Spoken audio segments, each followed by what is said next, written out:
Online Manipur YouTube channel aswing bir pamem pum nong pom kan natana mok seri han badem na maru iba pawa ma update thamjage Kuki Singna Mateng Panglamdrabadi Meitei Ningthougi Lan ka Maithiramba Yai Kuki Sip Association sahi tarit khuntak pada Kuki Singna Herachandra yauna Meitei Sing Mateng Pangkhi herekle Kuki Singna Mateng Panglamdrabadi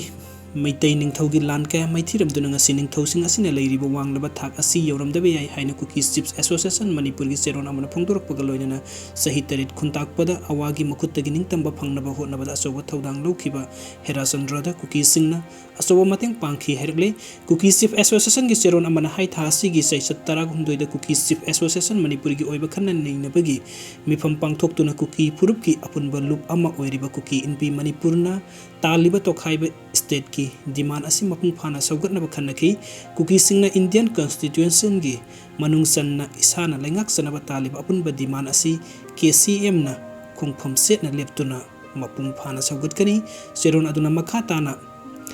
British na India gi loilam sandringe mamang da Kuki Singna masaki maramda mapung phana ningtamna leirakli Kuki Sing gi puari da kuiraba matamda gi satnarakdaba customary loga loina na minungsi sauraba Kuki Sips Singna makhoi gi lamsing yingchinduna rakhi Kuki Sing masagi maramdam kananaba amadi ningtamba ngaknaba gi damakta British ki mayokta sahi thangna na lansok naki miyamda the Anglo Kuki War of 1919 hairaga Hena khangnariba asi Kuki Singna mama laiba nungsiba kathokpa amadi ningtambabu pamjabagi khudam sangdamni Meitei Ningthougsing Lan ngam phiran thetuna taliba mingsasing Kuki Sips Singna Mateng Panglamdrabadi oithok lamdaba yai khongthang kayarakta Kuki Sips Singna Meitei Ningthougsing bu kanbiduna ingtapna laibak sasan tawhanki sahi tarit khundakpa manungda Kuki Sips Singna lising makhada Meitei Singbu chingi mafam singda laifam piduna amadi sana thaknabu pidura mateng pangkhi maru ina Kuki Sips Singna sangjafam pikhiba amadi yeknabadagi kanbikraba Herachandra panbe yai haiki masigi mathakta ningthou gambir singhadasu Kuki Sips Singna mateng pangkhi mahakna sahi ani gi matungda Kuki Singga leinaba mari hena session hanki Meitei gi Ningthougsingda Kuki Singna pikhiba singthaningai oiraba contribution sing asigi ona tainabada Meitei Singna phurup muthatpagi lan chathaduna Kuki Singda hingsa gi khudol tamli maram asina phurup ani asi punna makhatana sangthana leiminaba yaroi maru ina political entity amakki makhada lengak sasan tawbu oithokloi haina seron asina makhatari aduga to update amana Barak Valley gi Meitei khulsingda leiba mizo sing safagada mafamda leinaba amsuna section wa thamkhre Mizoram gi surrender tawduna leiriba militant group Pamra Peace M Court MNF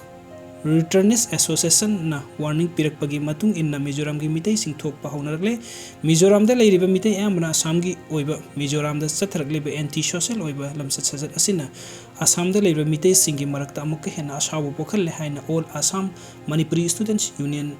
Amsugi Maikai degi thamlakpaga loinana Barak Valley gi Meitei tariba mafam singda leiriba Mizo Singna section na amadi safagada mafam singda leinaba apil tawkhre amasung General Secretary asangbam swapan na thadurakpa seron amada Manipur gi hojik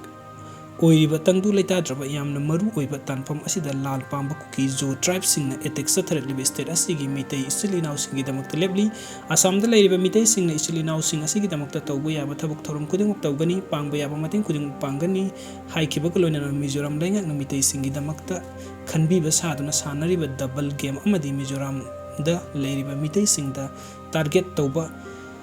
yahanduna state asida chathariba anti Manipuri oiba thabuk thoram singda athingba pidabagi thawong lepgadabani hairi atopa tenba pau khara thamjage buses stores rough kicks of drivers in distress. The drivers of the two buses were alleged kicked away by RAF personnel when they ran to the latter to save them. Top of that, government working to restore peace at earliest CM Biren. Ethnic clashes erupted in Manipur on May 3 and since then scores of people have lost their lives while thousands have been forced to take refuge in the relief camps.